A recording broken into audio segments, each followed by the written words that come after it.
4টা ম্যাচে জয় পাওয়ার পরে মোহনবাগান যেদিন থেকে বেঙ্গালুরু এফসি ম্যাচ শুরু করলো সেদিন থেকেই যেন তালটা কেটে গেল এবং 4টে ম্যাচে পরপর জয় পাওয়ার পর এই পরপর 3টে ম্যাচে মোহনবাগান কিন্তু একদম ব্যর্থ। শেষ 3টে ম্যাচে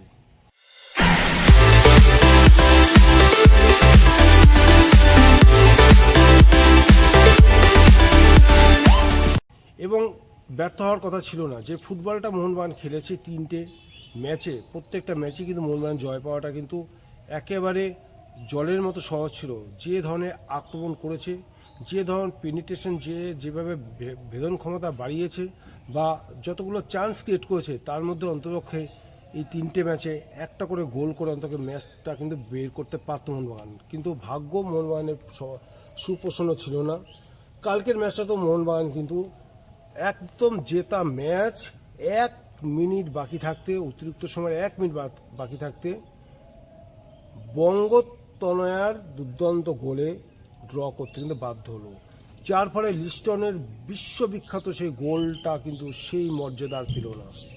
মানে সেই উচ্ছ্বাস কিন্তু আর লিস্টন ক্লাসও খেলার পরে আর দেখাতে পারলো না। তার কারণ হচ্ছে হাতে মানে প্রায় হাতে চলে এসেছিলো ম্যাচটা, মানে জেতা ম্যাচ, সেই ম্যাচটা কিন্তু হাত থেকে বেরিয়ে গেল মোহনবাগানের ডিফেন্সের ব্যর্থতার জন্য।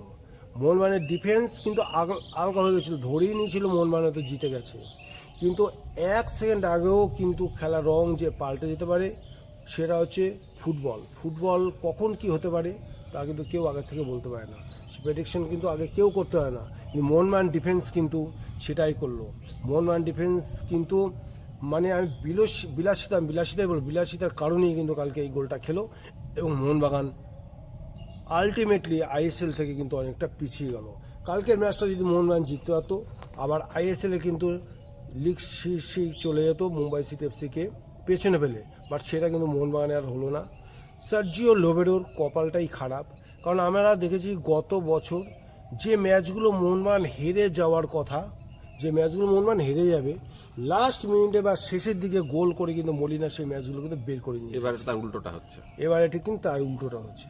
আমি দেখছি যে ম্যাচগুলো মোহনবাগান বেরিয়ে যাচ্ছে, যে ম্যাচগুলো জেতার কথা, সেই ম্যাচগুলোতে মোহনবাগান শেষে বিচ্ছিরিভাবে গোল খেয়ে হয় ম্যাচ ড্র করছে, নয় ম্যাচ হেরে যাচ্ছে। আজকে আমরা কালকে যে লিস্টন ক্লাসের খেলা দেখেছি, সত্যি অনবদ্য ফুটবল। কাল কিন্তু লিস্টন ক্লাসও কী না করেনি, পেনিট্রেশন জোরে পুরো জামশেদপুরে ঘাম ঝরিয়ে দিয়েছে, প্রত্যেকটা ডিফেন্ডারকে কিন্তু নজর দিতে হয়েছে লিস্টন ক্লাসের উপরে। কিন্তু সেইভাবে লিস্টন যে ফুটবলটা খেলছিল, সেই ফুটবলের ধারে কাছে রবসান রবীন্দ্রর খেলা কিন্তু আমরা দেখতে পেলাম না।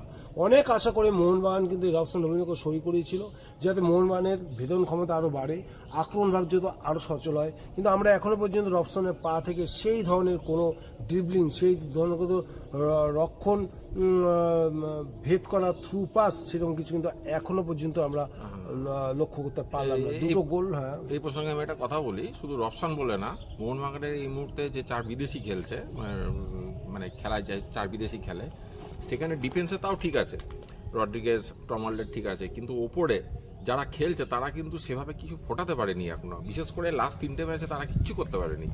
মানে আমি বলছি, বিদেশিদের এত কাড়ি টাকা দিয়ে রেখে মোহনবাগানের খুব বেশি লাভ কিন্তু হচ্ছে না।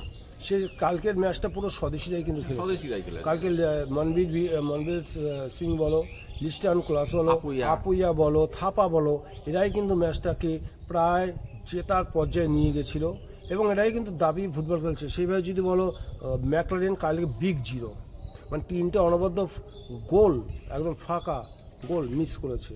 এই গোলগুলো যদি একজন বিশ্বকাপ আর মিস করে, তাহলে কিন্তু আইএসএল কিন্তু আর ফসকে যাবে, এটা জানা কথা। আর অনেক আশা করে এদেরকে নিয়ে এসেছিল যাতে কাপগুলো মোহনবাগান জিততে পারে, কিন্তু ম্যাকলারেনকে আমি মানে সেই পর্যায়ের ফুটবল কিন্তু দেখতে পাচ্ছি না।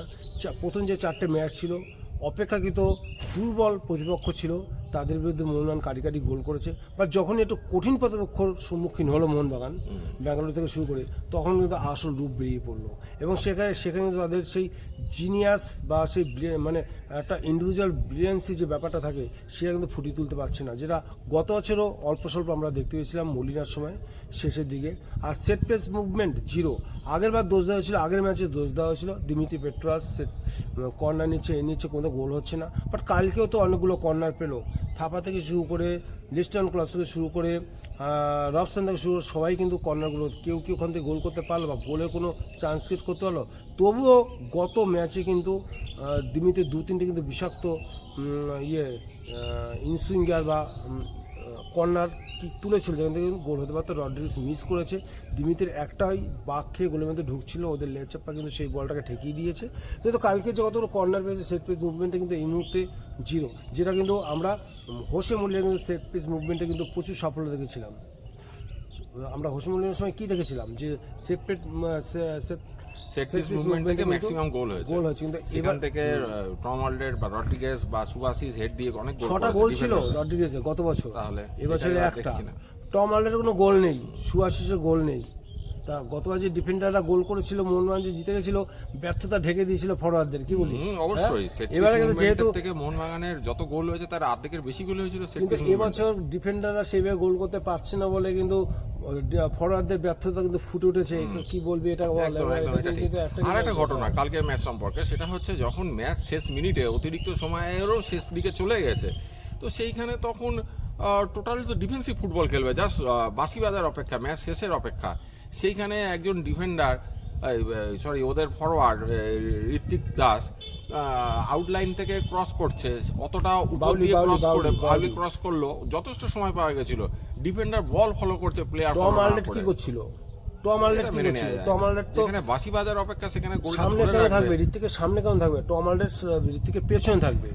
পেছন থেকে অনেকটা দৌড়ে এসেছিল, কিন্তু হ্যাঁ কালকে দুজন বিদেশি সেন্ট্রাল ব্যাক নামিয়েও গোল রক্ষা করা গেল না। সেই গোল কিন্তু মোহনবাগানকে হজম করতে হলো।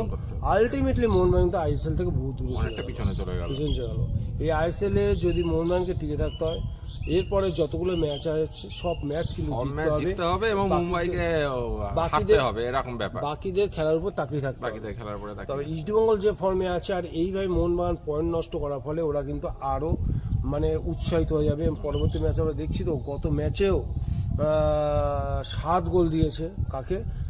মহারানকে। সুতরাং প্রচণ্ড উজ্জীবিত, এবং মনে হয় যে ইস্টবেঙ্গল এই সুযোগ কিন্তু হাতছাড়া করতে চাইবে না। এই মুহূর্তে মোহনবাগান ইস্টবেঙ্গলের পয়েন্ট কিন্তু সমান সমান, এবং মোহনবাগানও যতটা পয়েন্ট নষ্ট করেছে, ইস্টবেঙ্গল ঠিক ততগুলি পয়েন্ট নষ্ট করেছে।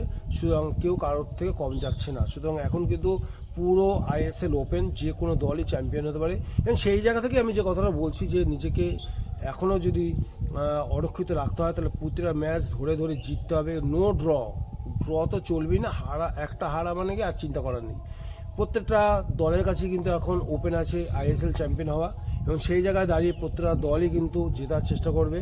মোহনবাগানকেও কিন্তু প্রতিটা ম্যাচ জিততে হবে। ইভেন ডার্বিটা ভয়ানক টাফ হতে চলেছে, এবং একটা তুল্যমূল্য আমরা কিন্তু লড়াই দেখতে চলেছি ডার্বিতে। কারণ ইস্টবেঙ্গলও চ্যাম্পিয়ন হওয়ার দাবিদার, মোহনবাগানও চ্যাম্পিয়ন হওয়ার দাবিদার, তাই না? আর মুম্বাই সিটি এফসি যদি এইভাবে জয়ের দ্বারা অব্যাহত রাখে, তাহলে মনে হচ্ছে, আমার যেটা প্রেডিকশন, যেটা মনে হচ্ছে মুম্বাই সিটি এফসি এবার চ্যাম্পিয়ন হতে পারে। কি মানে আমার কথা হচ্ছে, দর্শকদের কি মত? না, মুম্বাই সিটি তো চান্স বেশি হয়েই গেল, আর তারা একটা ম্যাচ কম খেলে সমসংখ্যক পয়েন্ট এখন 14 পয়েন্ট, 3টে না সমসংখ্যক বেশি, 14 মোহনবাগান 1 পয়েন্ট পেল কালকে, তাই তো? হ্যাঁ 14 3টে টিমের এখন 14 পয়েন্ট, কিন্তু মুম্বাই সিটি একটা ম্যাচ কম খেলেছে। তো যাই হোক, সবাইকার কাছেই এখন লিগ ওপেন। যেহেতু সিঙ্গেল লিগ ফিরে আসার কোনো ব্যাপার নেই, যে পরে আবার ফিরতি লিগে খেলবে, অন্যবারের মতো তো নয়। যা করার এই প্রথম লিগেই করতে হবে, এবং মোহনবাগানকে সব ম্যাচ যেহেতু জিততে হবে না, জেতার পাশাপাশি গোল পার্থক্য, গোল ব্যবধানও বাড়াতে হবে। কারণ গোল ব্যবধানে এই মুহূর্তে পিছনের টিমের দিক থেকে ইস্টবেঙ্গল আর মোহনবাগান সমান সমান হয়ে গেছে 7 গোল মারাতে। এখন দেখতে হবে পরবর্তী খেলাগুলো বড় টিম, অর্থাৎ মুম্বাই সিটি বা ব্যাঙ্গালোরের সাথে যখন এই ছোটো টিমগুলো খেলবে, তারা অনেকগুলো গোল দেবে। মোহনবাগান 5 গোল দিয়েছে, ইস্টবেঙ্গল 7 গোল দিয়েছে, তারাও গোল দেবে। গোল পার্থক্যটা একটা বড় ব্যাপার হয়ে যাবে, যেহেতু পয়েন্ট সবাইকার গায়ে, এটা একটা ব্যাপার আছে। জিতলেই হবে না, গোল পার্থক্য বাড়াতে হবে। হ্যাঁ, তবে মোহনবাগানের এই মুহূর্তে ইস্টবেঙ্গল ছাড়া বাকি ম্যাচগুলো আর কঠিন ম্যাচ নেই। বড় 4টে কঠিন ম্যাচের মধ্যে 3টে হলো, 3টেতে মোহনবাগান 2টো ড্র করলো, ব্যাঙ্গালোরের সাথে একটা, কালকে একটা, আর একটা মুম্বাই সিটির সাথে হেরেছে। সুতরাং বাকি যে টিমগুলো, যে খেলাগুলো আছে, সেখানে শুধু জিতলে হবে না, বড় ব্যবধানে জিততে হবে। কারণ আমার মনে হচ্ছে এইবারে হয়তো গোল পার্থক্যেও লিগের ডিসিশন হতে পারে। হতে পারে। এবার এটা আমার যেটা মনে হচ্ছে। আর একটা হিসেব থেকে দেখা যাচ্ছে যদি মুম্বাই সিটি এফসি কালকের ম্যাচটা হেরে যায় তাহলে প্রত্যেকে 6টা দলে কিন্তু সেম পয়েন্ট হবে, যেটা একটা রেকর্ড। মানে এইরকম হাড্ডাহাড্ডি আইএসএল এর আগে কোনদিন হয়েছে কিনা সেটা কিন্তু আমাদের নলেজ নেই। সুতরাং এবছর কিন্তু ওপেন সভাটা এবারে যদি ধরে ধরে একটু আমরা আলোচনা করি মোহনবাগান কোন প্লেয়ার কীরকম খেলেছে গতকাল, সেটি দেখা যাবে। আমরা যদি ম্যাকলারেনকে বলি, ম্যাকলারেন তো 0 বসিয়ে দিয়েছি। নাম্বার 2 যদি আমরা বলি যে দুজন বিদেশি ফরওয়ার্ড, দুই ফরওয়ার্ড আমরা দেখেছি, হ্যাঁ, রবসন রবিন, এর কাছ থেকে আমরা কী আশা করেছিলাম? 2-3টে প্লেয়ারকে ড্রিবলিং করে ঢুকবে। সেক্ষেত্রে কিন্তু আমরা রবসন যদি ভারতীয় প্লেয়ার লিস্টনের তুলনা করি, একই পজিশনে খেলে, লিস্টন অনেক গুণে গিয়ে আছে। লিস্টনের একটা প্রবণতাই আছে বল পেয়ে আগে দুজনকে কাটাবো। যতই আমরা স্বার্থপর বলি যাই বলি, এই খেলাটা দেখতে সবারই ভালো লাগে, কি তাই না? ম্যাকলারেনের এই ক্ষমতাটা যদি থাকতো, এটা বল ড্রিবলিং করে নিজের জায়গা তৈরি করে নেওয়া, তাহলে আরো গোল পেতে পারতো, মোহনবাগানেরও সুবিধা হতো। ম্যাকলারেন তো শুধু টাচ ছাড়া আর কিছু দেখছি না, জায়গা মতো থাকবে, পজিশন থাকবে, টাচ করবে, এবং তাকে যদি একটা বা দুটো প্লেয়ার গার্ড নেয় তাহলে ম্যাকলারেনের খেলা কিন্তু পড়ে যাচ্ছে, তাকে আর আমরা পাচ্ছি না। না, যে রবসনকে আমরা এনেছিলাম, যে কারণে এসেছিলাম, হ্যাঁ, রবসন ব্রাজিলিয়ান, তার পায়ে কাজ দেখবো আমরা না, ম্যাকলারেনকে দেখলাম বক্স প্লেয়ার, ঠিকমতো বল পেলে পাস করলে রবসন তো খেলা তৈরি করবে। আমি সেরকম খেলা তৈরি করা কিন্তু সেটা দেখলাম না। যে কাজটা আমরা দিমিত্র আগের ম্যাচে করেছিল, যেটা মোহনবাগানের বল পজিশন অনেক বেশি ছিল, কিন্তু কাল কিন্তু বল পজিশন কিন্তু প্রায় কাছাকাছি ছিল এর সাথে জামশেদপুর এফসি। ওটা প্রপারলি আমি বলতে পারছি না কতটা বল পজিশন ছিল, কিন্তু আক্রমণ কিন্তু কালকে মোহনবাগানের সাথে সঙ্গে কিন্তু জামশেদপুর এফসি কিন্তু প্রচুর আক্রমণ করেছে, এবং যে আক্রমণগুলো থেকে কিন্তু যে কোনো একটা গোল হতেই পারত। এবং আমরা বিশাল কায়েতের কৃতিত্ব প্রতিদিন দিচ্ছি, অসাধারণ দক্ষতার সঙ্গে সেই গোলগুলো অনবদ্য গোলগুলো কিন্তু সেভ করেছে বিশাল কায়েত। শুধু শেষ গোলটাই পারলো না, কারণ তার পারার কথাও নয়। এর দায় কিন্তু পুরোটাই মোহনবাগান ডিফেন্ডারের। ওইভাবে অরক্ষিত হেড দিয়ে চলে গেল ঋত্বিক, এটা ভাবাই যায় না। আপুইয়া থাপা তারা যেমন খেলে সেরকমই খেলেছে, খারাপ খেলেনি। বাট কালকে বিদেশি ব্রিগেড কিন্তু ভালো খেলেনি। আমি আলবার্টো রড্রিগেজ এবং টম আলডেট এই দুজন ডিফেন্ডারের খেলাকে কেন আমরা ধরবো না? কারণ তোমাদের কাজ হচ্ছে গোল রক্ষা করা, তাই না? আলটিমেটলি তোমরা শেষ পর্যন্ত সেটা করতে পারলে না। তোমাদের ভুলের জন্যই কিন্তু কালকে গোলটা মোহনবাগানে হজম করতে হলো, এবং মোহনবাগান ড্র করে আসলো মাঠে।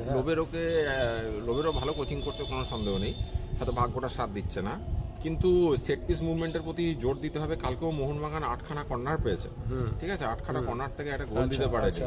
আগের দিন তো 14খানা কর্নার পেয়েছিল, একটা গোল দিতে পারেনি। আচ্ছা, মুম্বাই সিটির সাথে।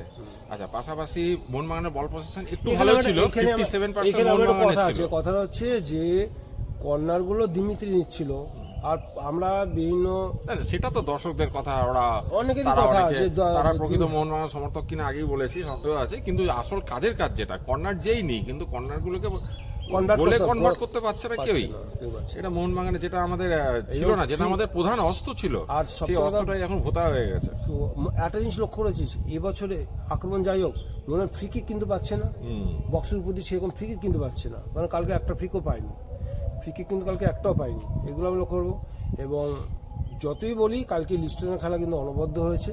কালকে ম্যান অফ দ্য ম্যাচ কে হয়েছে? মোস্ট প্রবাবলি লিস্টন ক্লাসই হয়তো হবে, ওই ঠিক আছে, বিশ্বমানের গোল। আর বল পজিশন মোহনবাগানের 57% ছিল, তাহলে 57%।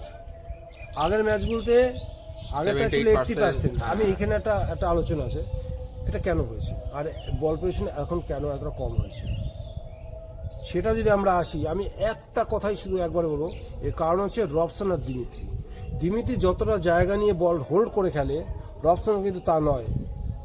বাঁ দিক দিয়ে খালি কাট করে ঢোকার চেষ্টা করেন, প্রতি ক্ষেত্রে ব্যর্থ। কিন্তু দিমিত্রি পেট্রাস যেটা করে, টোটাল মাঠ কিন্তু জুড়ে, এবং অনেক কিন্তু ওখান থেকে বলের মানে গোলের সেন্টার তোলা বা গোলের পাস বাড়ানো, এই জিনিসগুলো কিন্তু অনর্গল কিন্তু দিমিত্রি করতেছিল আগের ম্যাচগুলোতে। সেই সিচুয়েশনাল অ্যাটাকগুলোই কিন্তু কালকে আমরা দেখতে পাচ্ছিলাম না, যে কোনো বল পজিশনও অটোমেটিক্যালি মোহনবাগান কিন্তু কমে গেছে। তো আমরা যাই বলি, ফার্স্ট 11-এ অবশ্যই দিমিত্রিকে নিয়েই দল গঠন করা উচিত সার্জিও লোবেরোর, কারণ আর বাইরের কারো কথা শুনে দল যদি গঠন করে তাহলে কিন্তু এইরকম রেজাল্টই পেতে হবে। এবং কালকে ম্যাচ কিন্তু প্রায় 50-50 বলা যায় বল পজিশন, এটা আমি তাই বলবো। যেখানে আগের ম্যাচে ছিল 80%, তার আগের ম্যাচ ছিল 68%, সেখানে বল পজিশন কমে যাবে, যে কারণে জামশেদপুর প্রচুর অ্যাটাক করতে পেরেছে। কিন্তু গত যে মুম্বাই সিটি এফসি ম্যাচে 1 গোলে মোহনবাগান হেরে গেল, সেখানে একটাই চান্স ক্রিয়েট করেছে মুম্বাই সিটি এফসি, সেটাই গোল করেছে। বাট প্রতিটা সময় কিন্তু মোহনবাগান ডমিনেট করে গেছে মুম্বাই সিটি এফসির গোল বক্সে। কিন্তু যে আক্রমণের ঢেউ আমরা দেখেছিলাম কালকের ম্যাচে কিন্তু সেটা আমরা দেখতে পাইনি। এবং তার মেইন কারণ কিন্তু আমি এখনও বলবো, মোহনের মাঝমাঠে যে সার্ভিসটা দিমিত্রি পেট্রাস দিত, সেই সার্ভিসটা কিন্তু আর কেউ দিতে পারছে না। তো আজকে এই বলে আজকে আমাদের ভিডিও শেষ করি, এবং আবার দেখা হবে নতুন কোনো ভিডিওতে। বাই।